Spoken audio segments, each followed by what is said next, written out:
Les 3e assises territoriales de l'islam de France, elles ont lieu ce mois-ci.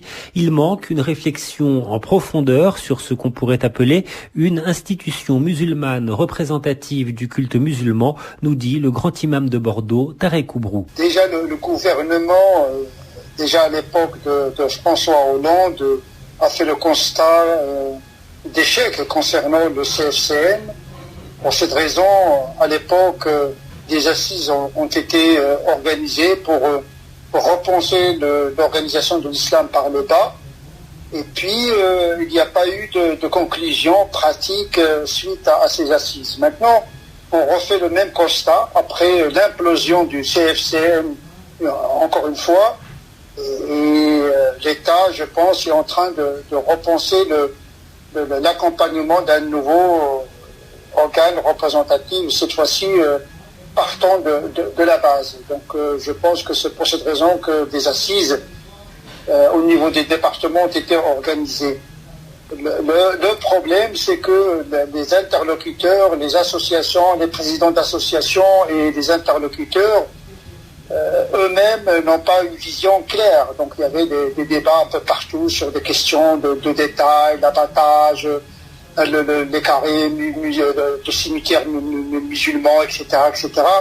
Mais il n'y a pas une vision claire parce que il n'y a pas une réflexion profonde sur le périmètre de cet organe représentatif. Ce qui manque le plus, une réflexion en profondeur sur ce qu'on pourrait appeler une institution musulmane représentative du culte musulman. Il faut une réflexion doctrinale a priori, et ce qui n'est pas encore fait, avant même de réunir des gens qui souvent n'ont pas de compétences ni théologiques ni organisationnelles. Ce sont des acteurs associatifs qui parfois parlent de tout et de rien. Je ne sais pas comment ça va se terminer, cette tentative, mais comme on dit, qui ne tente rien n'a rien. Qui, selon vous, devrait mener cette réflexion sur la création d'une nouvelle institution musulmane représentative ? Tout d'abord, s'il n'y a pas une volonté par la base des acteurs et des théoriciens, des imams, des grands leaders des associations, prendre le temps de réfléchir sur une charte ou bien sur des fondements sur lesquels on pourrait construire cet édifice. Donc il n'y a pas cette volonté qui part des musulmans eux-mêmes, je ne pense pas que on pourrait forcer la nature des choses. L'État, il a beau accompagner les musulmans, mais si ces derniers n'ont pas cette volonté de s'unir au-delà de leur allégeance, parfois étrangère, leur conviction théologique vraiment parfois antagoniste, je pense que cet organe-là ne sera pas vraiment représentatif du culte musulman. Comment susciter cette volonté ? Je pense qu'il faut prendre le temps en considération et d'essayer tout le temps. C'est bien d'essayer. J'espère que cette fois-ci, peut-être, nous allons avoir quelque chose de plus juste. Il y a des initiatives parallèles. Moi-même, avec un groupe, on a pris l'initiative de faire quelque chose de représentatif des imams. Et puis, un peu partout, il y a des initiatives pour vraiment faire une représentativité qui part des mosquées et pas des fédérations.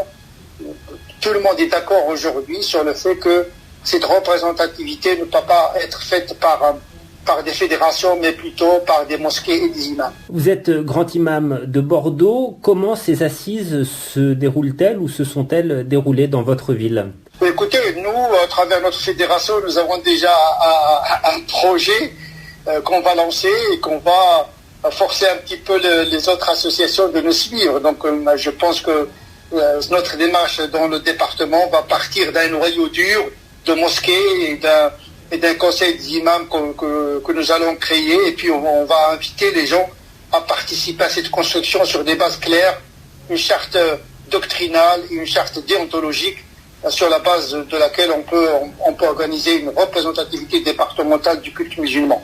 C'est un conseil des imams que vous entendez créer au niveau départemental ? Oui, pour réunir les cadres religieux, les enseignants de la religion, les imams, les aumôniers. Donc on va essayer de faire ce travail-là. La préfecture nous accompagne. Je pense que les préfectures encouragent ces initiatives. Encore faudrait-il que les musulmans et la volonté pour ce faire. Le grand imam de Bordeaux, Tarek Oubrou.